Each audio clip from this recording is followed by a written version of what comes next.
think I should get fired. Are we on? Are we live? Nope. Oh, we're live now, apparently. We're good? Yay. How are you? Hi. I'm good. Why don't you open it up? Hi. I'll go grab a bottle of wine. Okay, great. It's in the storage room, Dee. That's Not this? Not that. Anything in the storage room. So yeah, Thursday night, 5:30. Sorry, I'm a little disorganized at the moment, but we'll get there, and hopefully Dee's organized. Welcome to the Well-Seasoned Kitchen. I'm Angie. Chef Dee's just tracking down a bottle of wine. It's Thursday at 5:30, and I'm excited to welcome you into our kitchen for another one of our Facebook Live Pay What You Can cooking classes. So thanks to all of you who signed up in advance and paid what you can to attend the class. You would have been sent the recipes so you can follow along. I think Kay is going to post the recipe link here. So if you're interested in cooking with us tonight or just want to follow along with the recipes, just in the corner. Where is it? Oh gosh, it was there yesterday.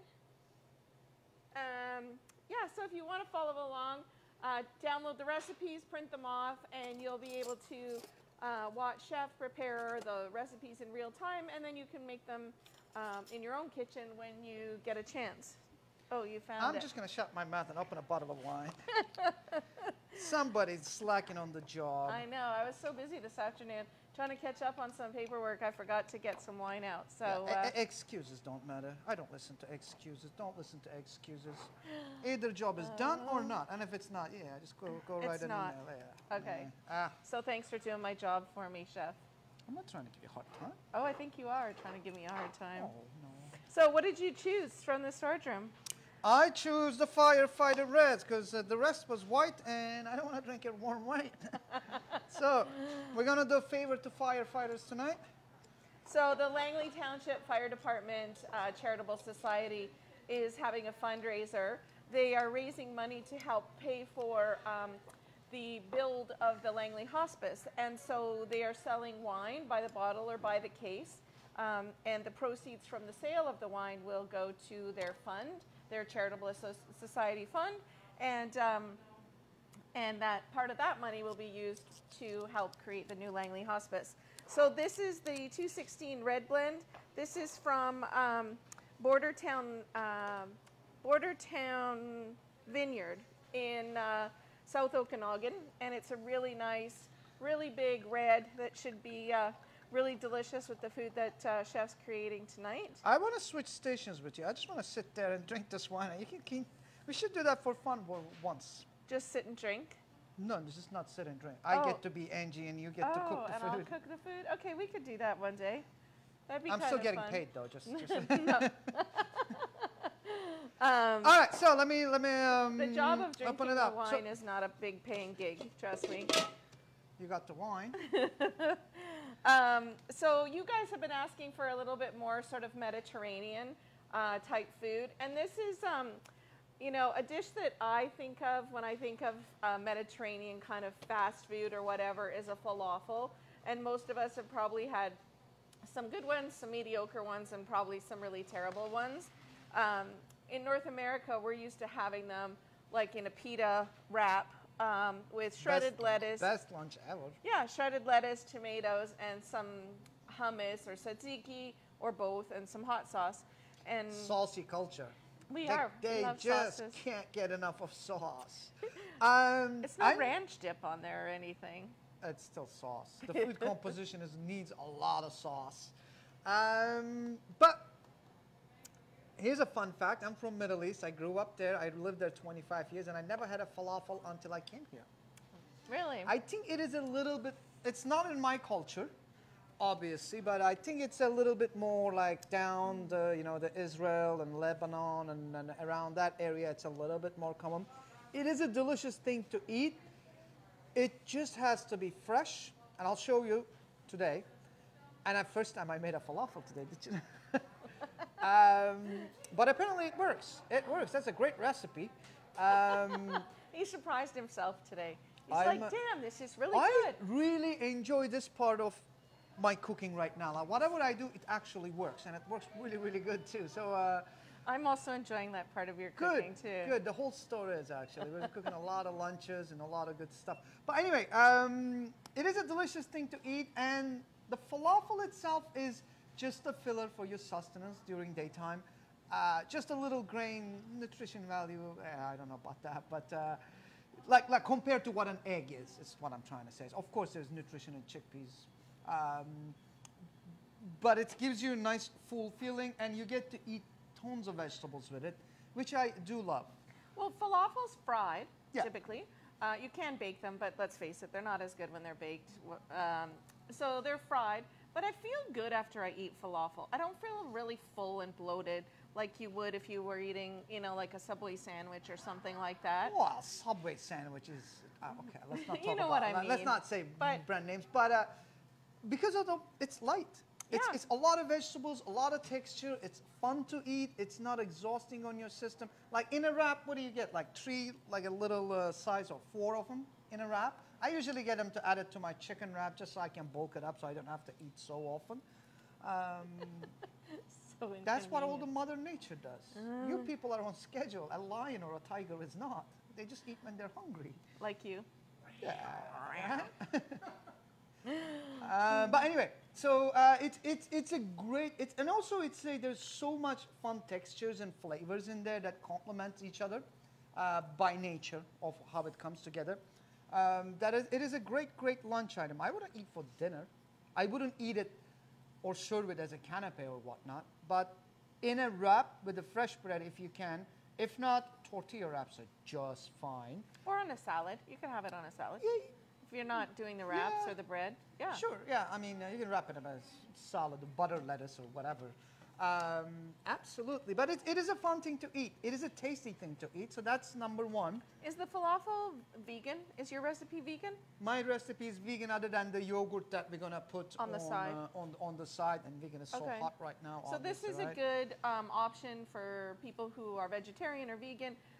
It's a really great recipe to have on hand, you know, for the people that you're cooking for. You know, I don't know. I think it's delicious. I would eat it any time of day. I encourage everybody to learn more vegetable or how to speak vegetable because,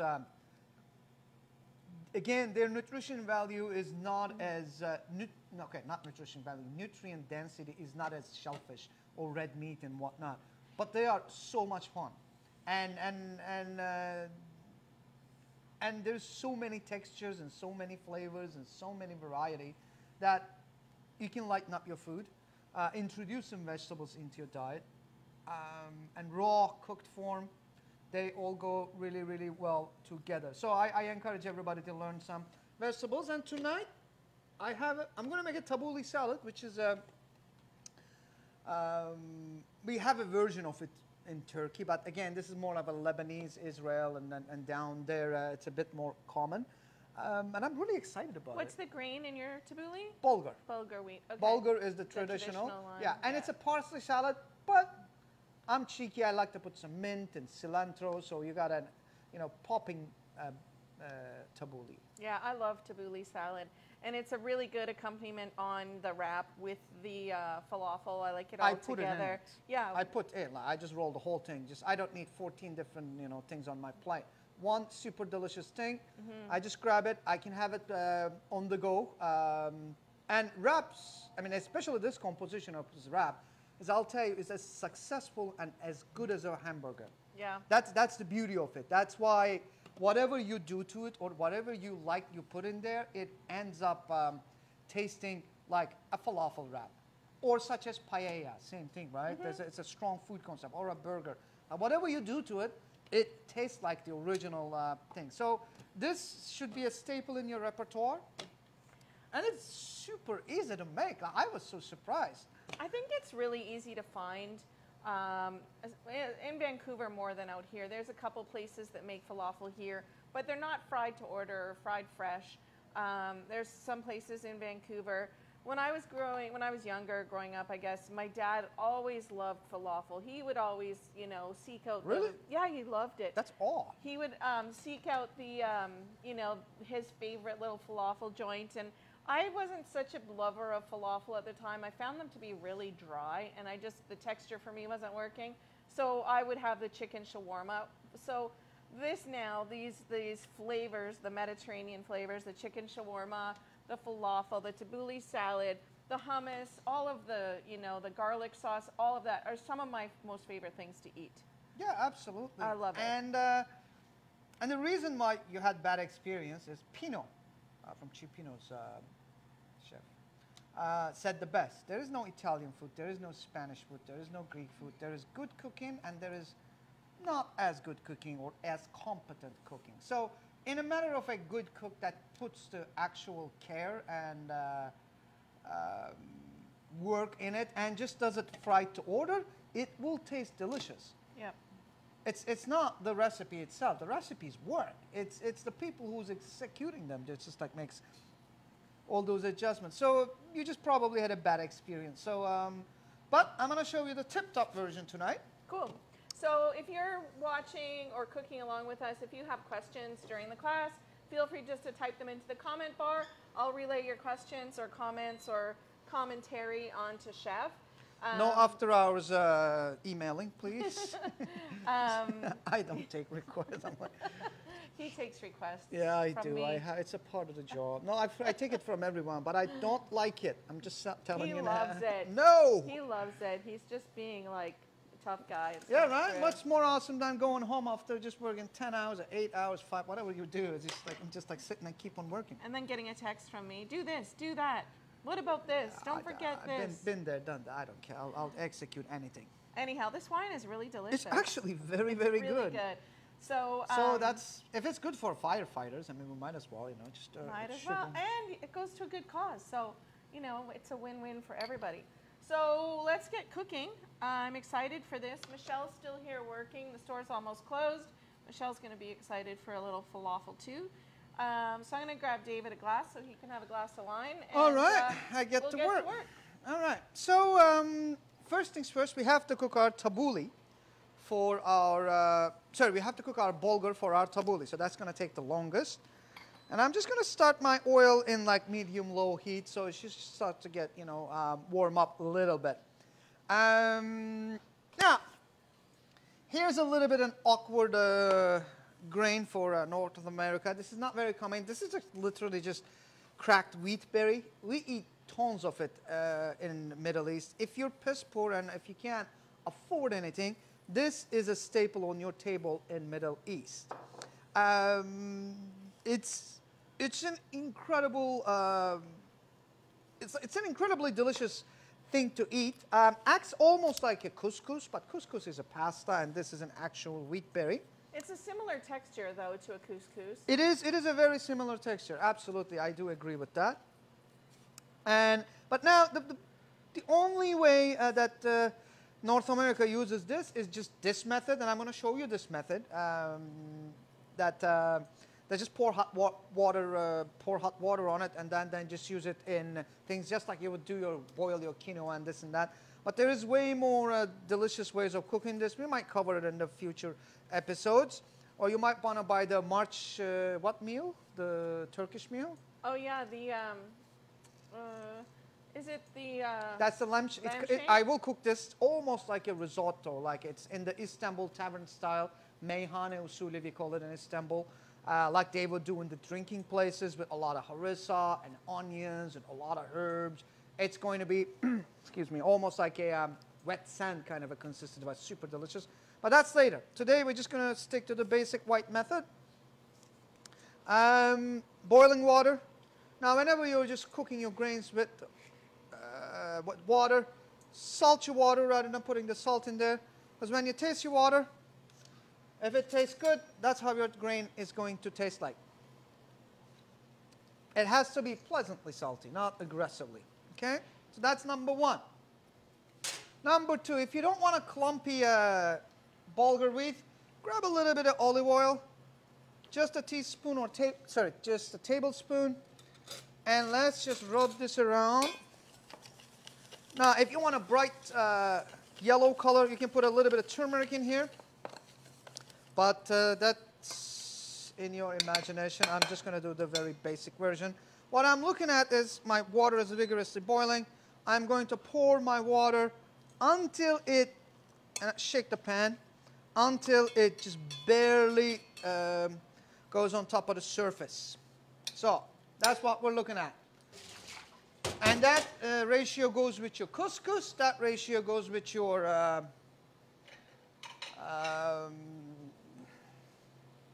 with couscous. I don't know anything else. Rice needs about an inch top. So I'm just going to put Danielle's looking at the recipe, and she wants to know if you can use canned chickpeas for this dish. You absolutely cannot. Absolutely. It's not the same thing. Canned chickpeas are cooked.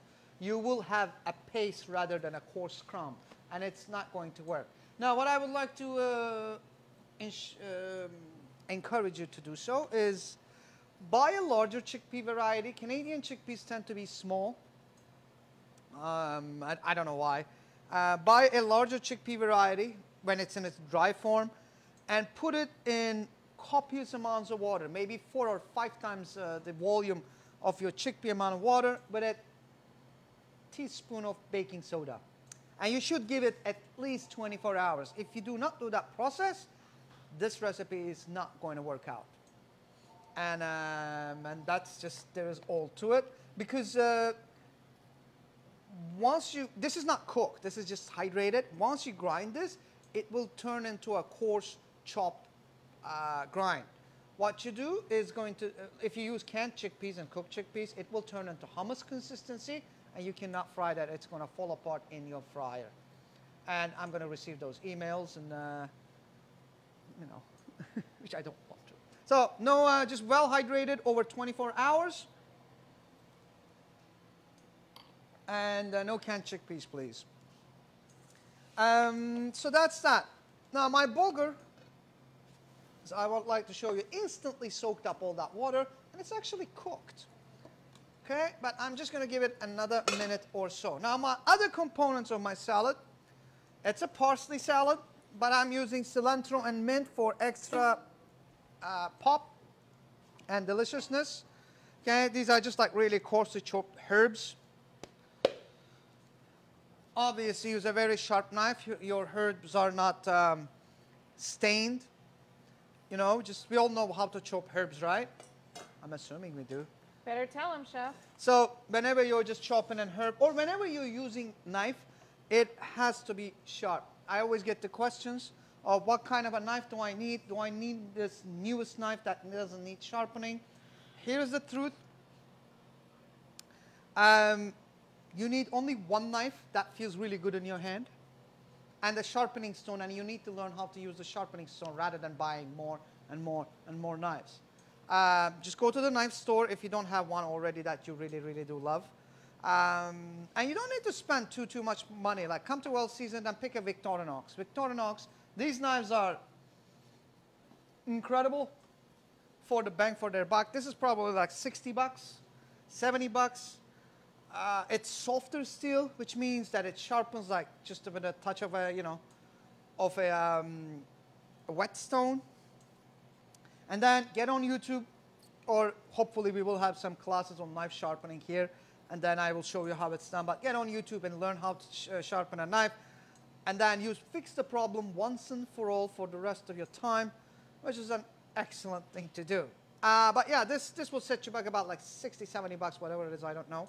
And if you take care of it, it will last you a whole lifetime. I mean, I'm assuming you don't spend 12 hours in a kitchen. Even if you do, it will last you at least 15 years with the constant sharpening and honing. Okay, so that's that. So whenever you, and after you sharpen your knife, the tip stays in one spot, and then you don't do this, but rather than slicing motion. Knife using is all about slicing motion rather than forcing pressure with your hand. You have to cut through it, not chop through it.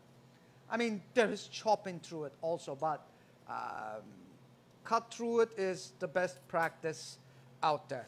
Now, all that talk. I have like a little mini chopped tomatoes here. This is called a concasse of a tomato. What I did was I took some Roma tomatoes, and I cut them into quarters, and I took the whole middle off. And the reason why I do that, which I do not alter vegetables like that ever, but the reason why I did that was just to avoid the excess moisture content from a tomato. Pick a cooking tomato, please. I know they're not in season, but this is a very utilitarian use of a tomato. Okay, rather than the flavor, you just need like a little burst of acidity here and there and a sweetness in this salad. This is a composition part of a salad. So, and then you just literally just cut it into small pieces is what it is with a knife. There's not a whole lot to it. Some chopped shallots. Raw onions bother you, skip this part. But Middle Eastern cooking without onions is a bit of a redundant thing to do. Let's check our oil. What kind of oil, Chef, sorry? We're using grapeseed oil because we can afford. Well, I'm using 500 mils or 600 mils. I'm not going to go buy canola oil, just, you know. It's grapeseed oil. It's any vegetable oil would do. You're more than welcome to use olive oil if you can afford it. It works, but it really is not necessary. So this is this. While my vegetables are on top, I'm just going to put a pinch to flavor my vegetables here. Okay, I'm going to roll them around a little bit. Now, let me show you this bulgur business. Oh my God, it just smells like home.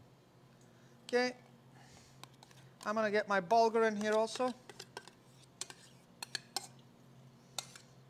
This just smells like home to me. We eat so much bulgur, like so much. How else do you eat it, Chef, when you're not making a tabouli salad? You just make with a harissa and a lot of onions and probably maybe some diced lime, and you put it in like this giant container right in the middle of the table. Did you say diced lime? Lamb. Oh, lamb meat. Sorry. Yeah. And then you just put it in the middle of the table, and you have a go. Everybody has a go at it with a nub of bread. If you're poor, these are the things that would make your cuisine on a daily basis in Turkey. Now I'm just going to give this a mix. Also, one other thing is that the moisture content of the salad is very, very, very important. You don't want it gunky and sticky because it will collapse all of your beautifully fluffy herbs. But it cannot be under-seasoned that you're just sitting there and munching like a little sheep, you know, over a pasture and whatnot and this and that. So, so yeah, a sharp knife will ensure that. A nicely cooked bulgur will ensure you that. I mean, again, it's super fluffy, but it still doesn't have any seasoning yet. Now, when we talk about Middle Eastern food, we talk about acid. And the best form of acid is lemon juice. But for what we do over there. This is called the Mexican elbow. I have no idea why. But one of these is just like a very affordable, and my oil is really having fun there. I have no idea what the hell is going on. Sure that's not the technical term. I don't know, man. That's weird. Maybe the pot was wet. The cook is No, wet. I think David's talking about your juicer there, the Mexican elbow. Oh, what is it? Oh, sorry, I didn't hear that. Yeah, I'm sure that's not the technical term. Matter of fact, we're probably. Oh, no. You might get canceled for that, Chef. What are you going to take, my socks? Nobody wants your socks, Dee. I have a dog that wouldn't comply. He's already 90 pounds, and he wouldn't take you as an owner. So, other than that, hey, you can take my knife. Now, when we cook Middle Eastern food and Mediterranean food, we just get rid of this tip, because this is how you season in Middle East. A lot of olive oil. Fat is good for you. I am pretty sure they paid the fast food industry paid the fat to be the culprit, but not sugar back then. How long will the tabouli salad keep? If you were to not put lemon juice in this, you can do this in a day ahead of time. But if you were to do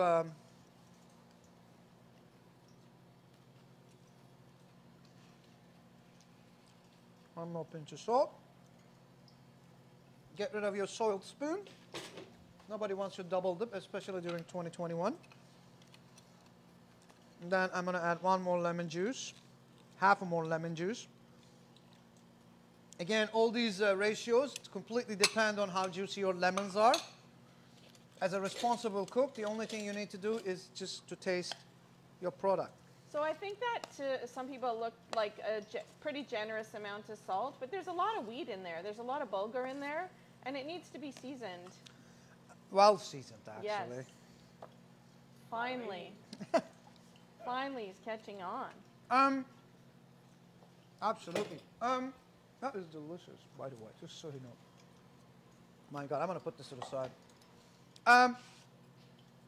The salt that I'm using is a very specific salt. We're not endorsed by them or anything. But this salt is a very, very mellow salt, which it takes quite a bit. It's not as... what the hell is going on? Why are you doing this to me right now? There's some movement there. Sea salt is way more invasive, just like table salt, ideal table salt. So just if you're using that, obviously the salinity just dictates how much salt you put in. That's why I always say just always taste your product rather than just trying to stick with whatever the recipe says. Recipe is a guideline. When it comes to seasoning things and how salty you like your food, you get to be in charge of that. And taste it. Taste your salt. Taste your pepper. What's happening over there? I have no idea. You're boiling. 15 years in a kitchen and I have not seen this.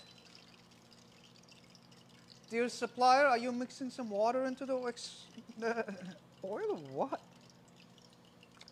All right, we're at 225. Now, before we fry everything, we're going to talk about my national vegetable. It's eggplant. It's delicious. This is particularly a favorite of mine. This is called the Japanese eggplant. It's long, it's got white flesh, and it's super creamy. And then I'll show you the variety that we use most in Turkey is the, I don't know what they call this here, bulbous? Regular. Oh, regular eggplant. Do you know how to tell a boy eggplant from a girl eggplant? No. Do you, people? Anybody? This, So you just turn the bottom. See, this is outwards. So that's a boy. If there's an indentation, just like a little, somebody pressed it with a finger, that will be a female eggplant. And the reason why I'm telling you that is that the boy eggplant doesn't have as many seeds. So if you were to make a, let's say a baba ganoush, you would look for the boys. Because the seed is not very, very good in there, and it carries a hollow, structure. But if you're after, let's say, if you're making eggplant caviar, then you're going to look for the girls.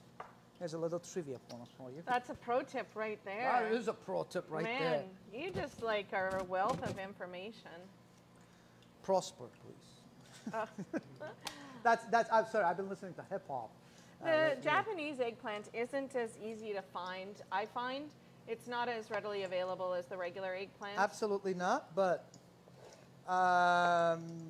you just gotta go and look for it. This was on Save on Foods. No, sorry, this was in Nature's Pickens. And it is there. Now, I'm just gonna put my eggplant, and I'm just gonna put a pinch of salt, light pinch of salt. That's my light pinch of salt, okay? There's still seeds, though, in the Japanese eggplant, right? Yeah, but these are very minimal. Right. Also, Japanese eggplant is sought after for its creaminess. Yeah. And the skin is more tender. skin is completely edible and super tender. Yeah. If you're scared of eggplant, go with the Japanese one for your first time, please. One of my favorite dishes or snacks to do is a Japanese application of this. Just like you literally just put in a deep fryer, because I put the recipe on roasting, but since I have this here, I'm just gonna take advantage of that. Is that you deep fry them, you pull them out, drain them for a minute, and then you just add a soy sauce with a little touch of sugar and maybe some sliced ginger and whatnot. It is one of the greatest snacks ever. All right, Cupcake, we need to pick this up. Come on, let's go. So, my oil is coming up to boil. Let's talk about our actual falafel. So, we are on the clear zone with no canned chickpeas. I don't trust this oil today. I don't know what the hell is going on. No canned chickpeas, well hydrated, larger variety. The larger they look in the dry form, the better it is. With a touch of baking soda and maybe like 6 or 7 times of the volume about water. If it came up the top like this and if it soaked up all the water, put more water. We want to hydrate it as much as we can. Otherwise, your chickpea falafel is not going to work out. You're more than welcome to use fava beans too. All right, all this going in there. That is probably will cost me for $1. Even if that is. Okay. Now to this, I will add an onion. You have the proportions in your recipe. Some green onions, some mint, cilantro, parsley. All this goodness goes in there whole.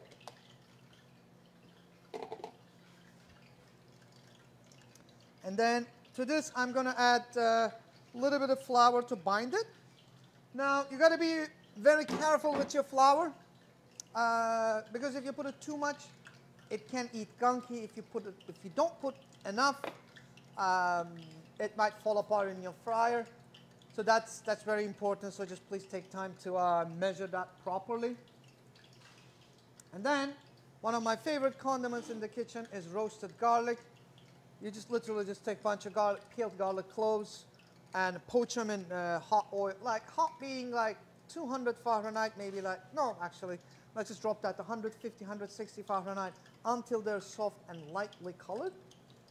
And then I always have a big tub of this in my kitchen, and I put this thing on everything, and you should too.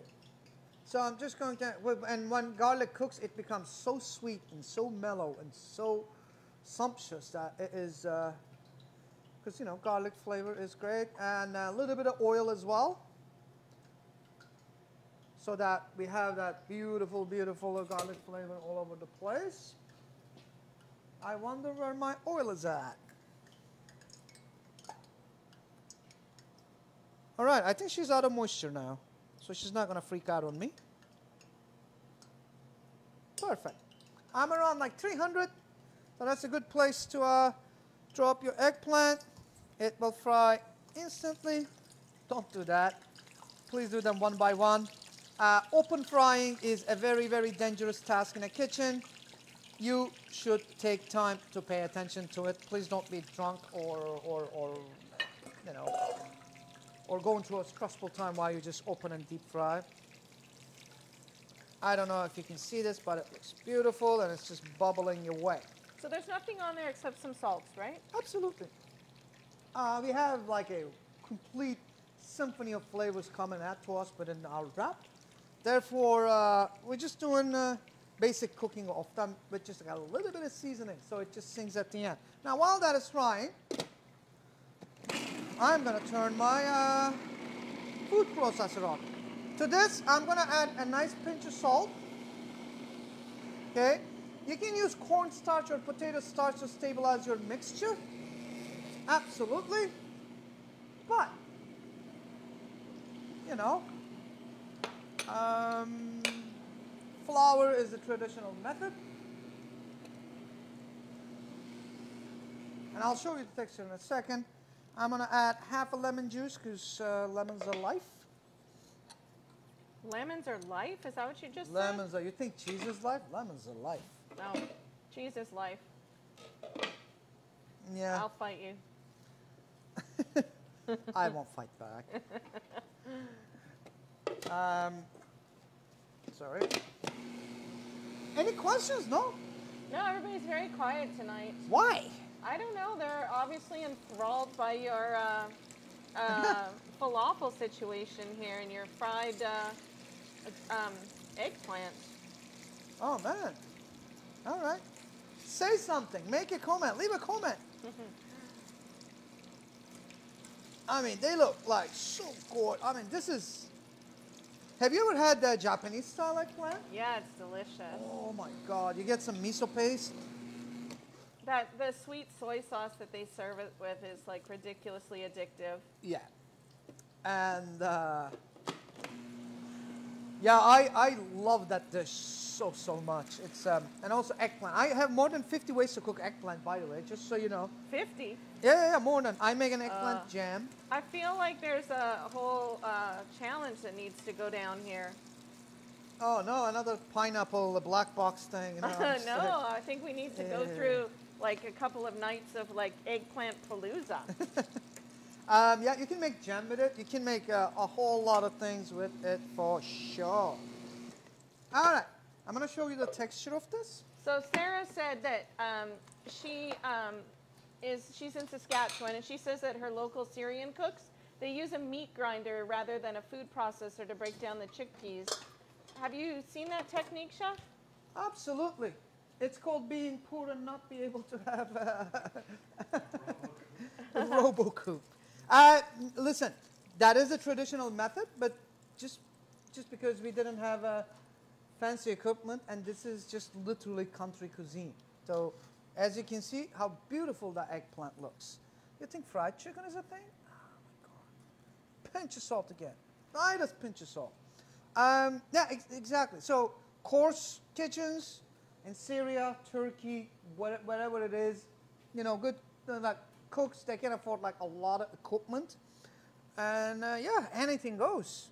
Knives, meat grinders. But a kitchen robot, as we call it in the Middle East, or a food processor would work just brilliantly. However, you can use a meat grinder for a coarser textures, which you really don't need. I don't need like flakes of chickpea in my mouth. Like I want to disintegrate it enough that when the heat hits it, it's actually going to cook it. And this is what I'm looking at. Okay, it's not falling apart. It's not drippy droppy. And then at this point, what you need to do is just taste it to figure out if it needs more salt. Obviously, it does. And you can still taste the raw dough. Now, one of the most important parts of falafel making is I have to give you pro tips. It's my first time. Pro tips, more of them. You're full of them tonight. I know. Is to refrigerate your mix. Refrigerate the dough because it heats up in the RoboCoop, right? Like refrigerate it because once it's chilled, it will be bound super duper. You just got to give it a little bit of time to work, just like any other dough. Time to bound within so. Also, we're serving falafels for staff lunch tomorrow. Well, obviously, I'm not going to put this in the garbage. I think your whole audience is drinking tonight, Chef.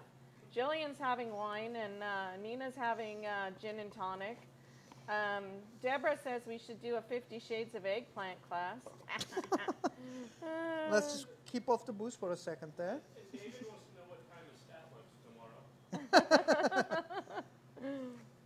tomorrow. Anyway, so this is this. Wow, I have a wild crowd that doesn't say anything. Staff lunch is the only reason I work here still. Melanie just signed on, and she's excited for staff lunch tomorrow. Is it Melanie? Yeah, our Melanie. Hi, Mel. Mel. All right, now this little saran wrap or plastic film, which I don't have it, I'm not going to put it, goes in there, and with the Magico TV comes out this. Now you can completely pre-portion your falafels or freeze this whole. It freezes exceptionally well. Freeze it in balls or in. You can freeze it in balls or you can freeze it in bulk. I would freeze it in balls because then your in a bulk because when things freeze, the cell structure tends to push out moisture, so it might just mess out in a whole bulk form. It might get a little wet. But to avoid that is just freeze it in little balls. And it's very easy. Just like back, me working as a cafeteria. Then you go to your oil and you just drop one. 350 Fahrenheit, 325, whatever you want to do. This is my preferred size. This is like a small scoop. It's not ginormous. I don't like... it's the traditional cookie size. It's a traditional cookie size. I don't like really, really big chunks of falafel in my wrap. I want it like little turds of love is what it is. Little what? Turds of love. Okay. Is that inappropriate? Is that what it is? No, I mean, you do you, chef. I mean, sounds appetizing. Well, this is Turkish style, so. All right, and then we're going to move them around so they don't stick to each other. And as you can see, they're going to start coloring instantly. You don't want to go too dark, but also you don't want to be cold in the middle. Because cold in the middle is not acceptable at all. That means that the raw starts. So I'm just going to take my pan off the heat, right? I have to cover this in one of our, well, I can't do it here, but maybe on YouTube I will. That rhythm of cooking and what it is and how it works. That you need to be able to know when to stop cooking, when to slow down cooking, or when to pick up cooking just to achieve the desired results. Right? Bye, Michelle. Bye, Michelle. She just wanted to say bye. Yeah, turds of love. That's everybody's enjoying that. They think that's quite funny. It's a pro tip. And anything I've said after that doesn't make any sense. Nothing.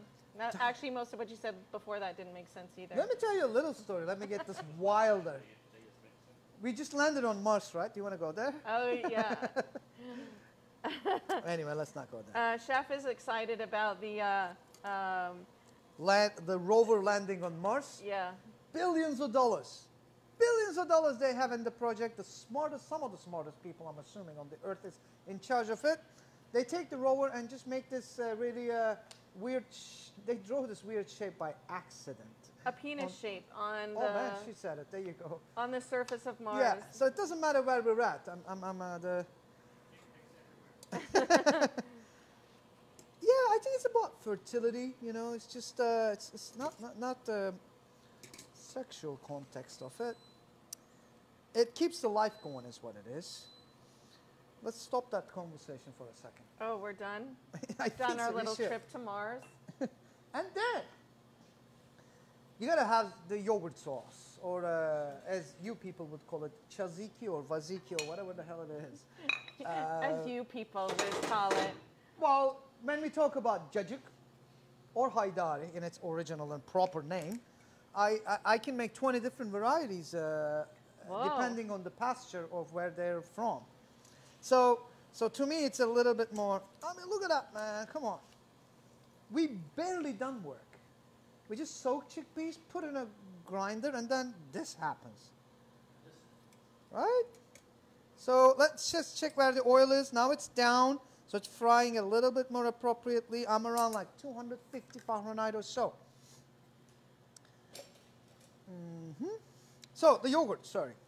The yogurt I have here, harissa paste, lemon juice, thick yogurt, and sumac, and a little bit of raw garlic. Now, if you've never had a raw garlic in yogurt, you're missing out on it. But if your raw garlic is bothering you, and if it's too strong, or you think people really care about garlic smell on your breath, just omit it.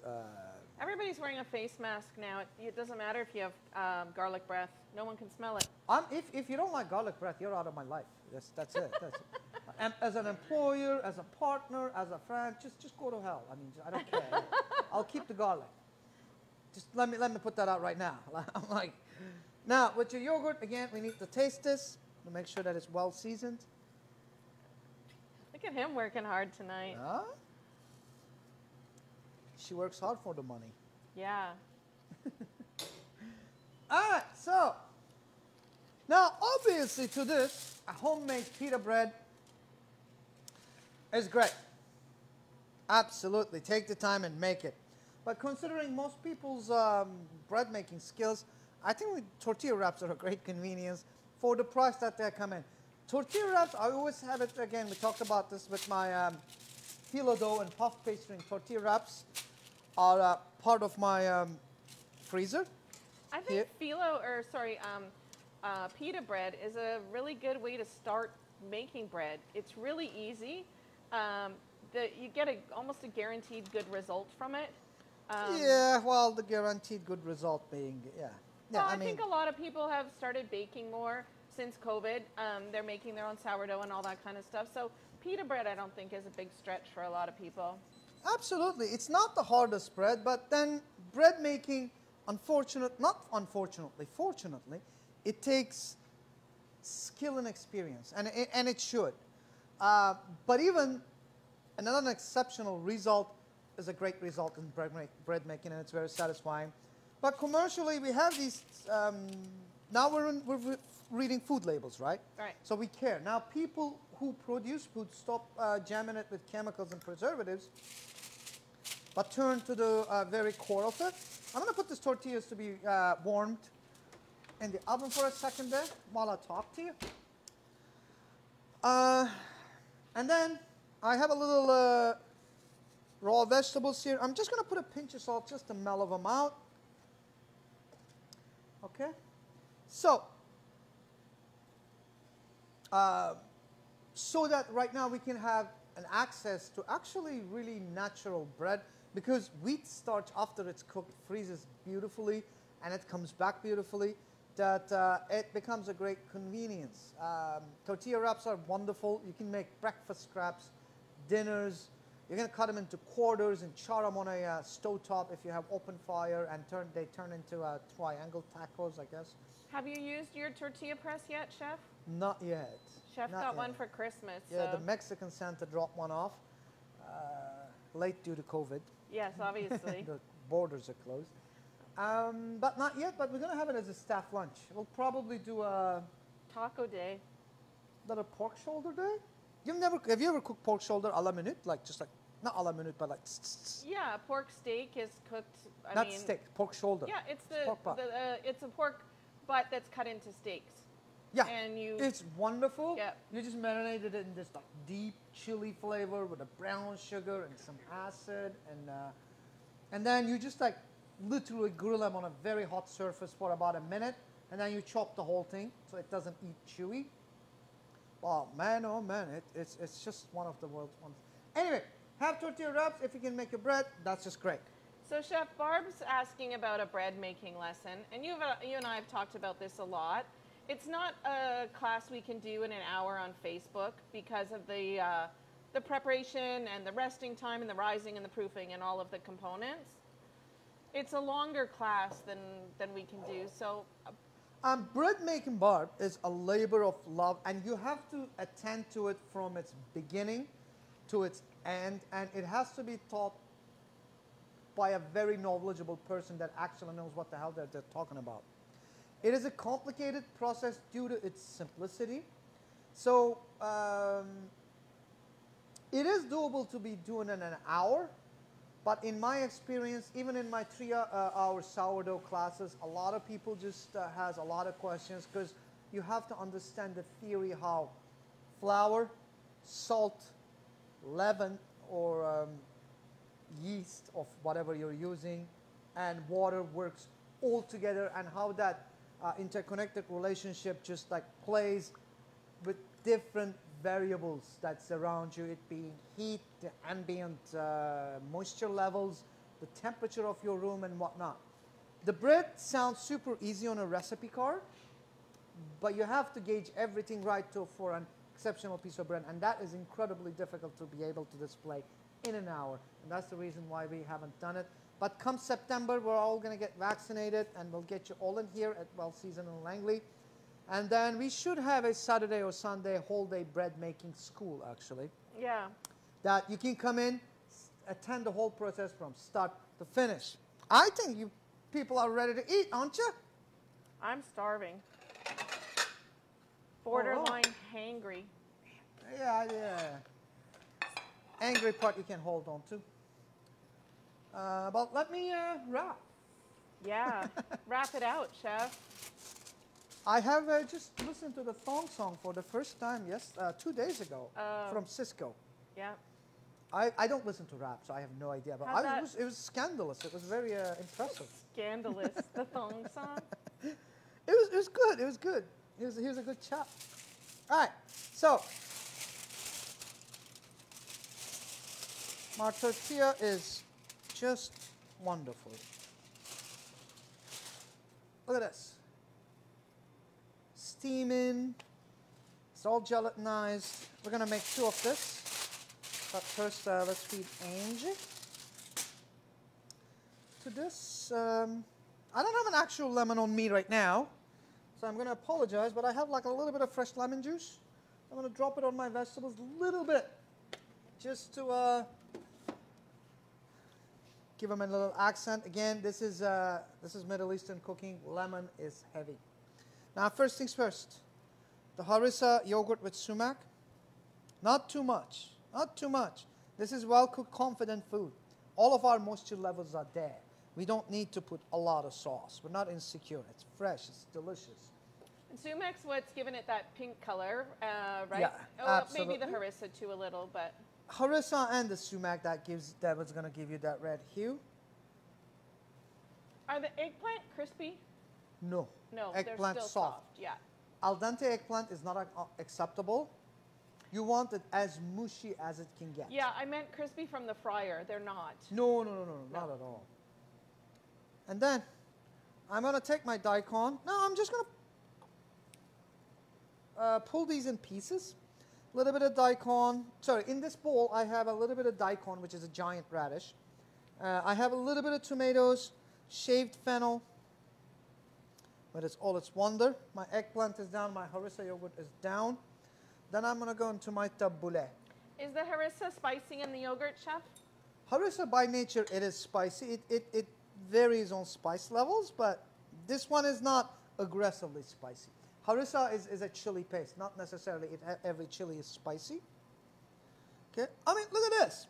It's already looking like so much fun. Pro tip, I like to grab my falafel and I like to crush it so it spreads out. Because if you have this like a giant structure that's holding on a crisp outside, you might tear your bread. Huh? It'll roll off. Where's it rolling off? If you don't squish it. Oh. That's my snack. Here, I'll take the half. It takes going to take like 2.5. And then a little bit of diluted tahini. This was going to go on the tabouleh, but it's on the there. And the falafel doesn't have to be hot, Chef. It just no, it has to be room temperature. Yeah. It will stay crisp all day. Okay, there's my little falafel, and last but not least, Middle Eastern barbecue sauce is a little bit of pomegranate molasses. I love pomegranate molasses. Pomegranate molasses is one of the greatest. It's. I mean, look at this. Let's get rid of this so it doesn't look ugly. So I'm just going to put my sides. Go grab, make your first fold, and grab a hold onto everything, and tuck your sides. It's very important. Okay, and then flip and roll. Damn, I'm a Middle Eastern. I know, that's like pretty impressive. I'm a good one too. I'm still waiting for a call from Subway to hire me, but You're a sandwich artist.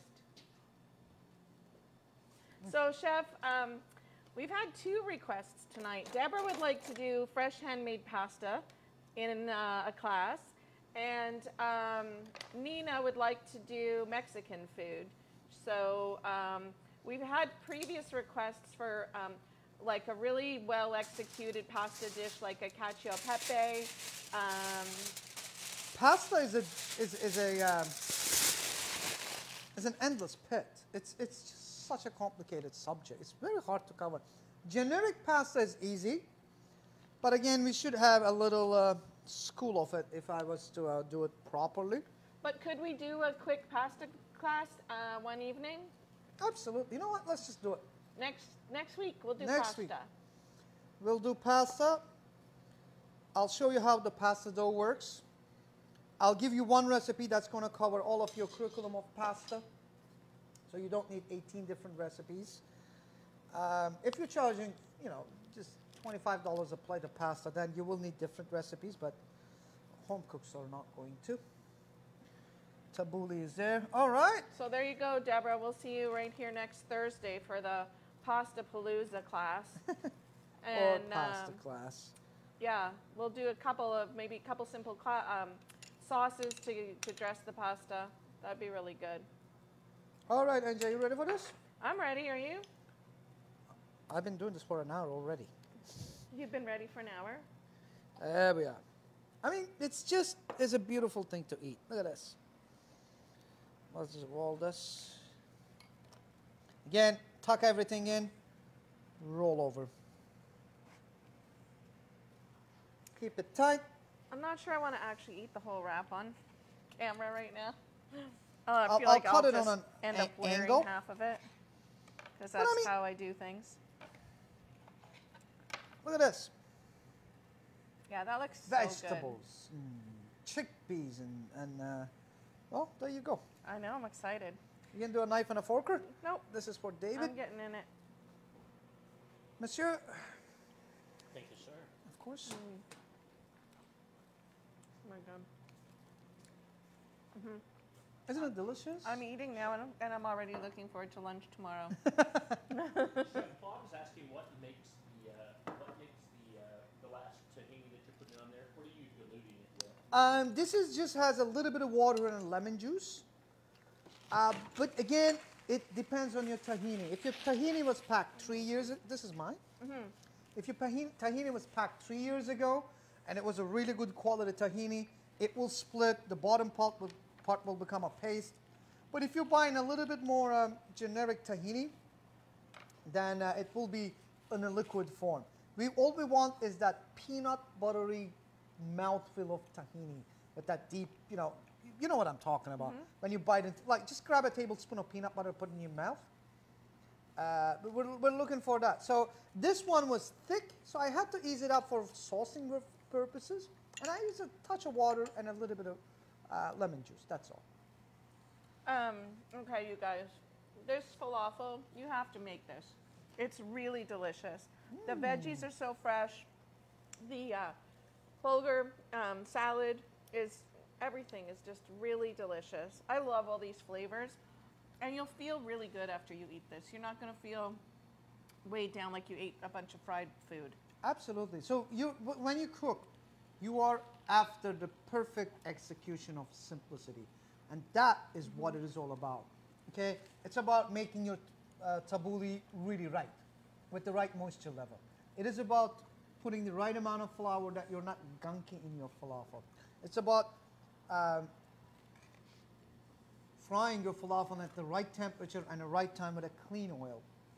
It's about making the best pita bread that you're capable of. So, and it's about having thick enough of a yogurt so you're not dripping, dropping. Every single component is properly executed. So when you just put that in a unison, it gives you an exceptional falafel wrap. And it works with the same cooking. All the other cooking is the same. So it's just about simple things. Don't add more to your food. Add less. Learn to do them better. I wanted to try this by itself because I can taste it obviously in there, but this is not the falafel you get at the corner shawarma stand. This is super moist inside. It's got tons of flavor. The outside is really crispy. I don't know. This isn't the falafel that I grew up eating. Yeah. I told you this lunch. It's a really good falafel. It just is. So I'm not sure if my dad is watching, but Dad, if you're watching, you would love this. You should definitely put that make recipe this. down, man. Kiwi says she'll buy them in the store. Pardon me? Kiwi says she'll buy them in the store if you're planning on making The them. falafels? Yeah. Oh my God, there's gonna be everybody show up here for lunch tomorrow. Could be a problem tomorrow. What? What are you going to attack me? So you're not invited. Just so you know. Not for lunch. You're not. Come to the store and buy stuff. But yeah. Good job, G. Thanks. Really good job tonight. For I my love first this. falafel. Your first. Well, technically, this is your second falafel because you made the test one earlier. I never test things, but this one I'm like, I really don't feel like falling apart in front of the camera. So, thank you very much for joining us tonight.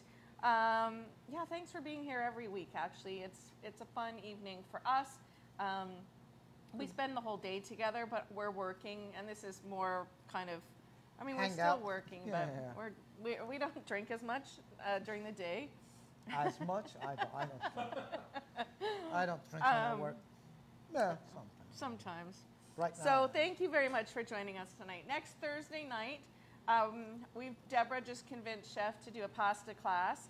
So we'll do pasta and maybe like, I don't know what, maybe a couple of classic kind of quick sauces. I'll send you the menu whenever I decided to. Okay, I'm not taking, there's not going to be any garlic bread, I'll tell you that. There's going to be garlic bread.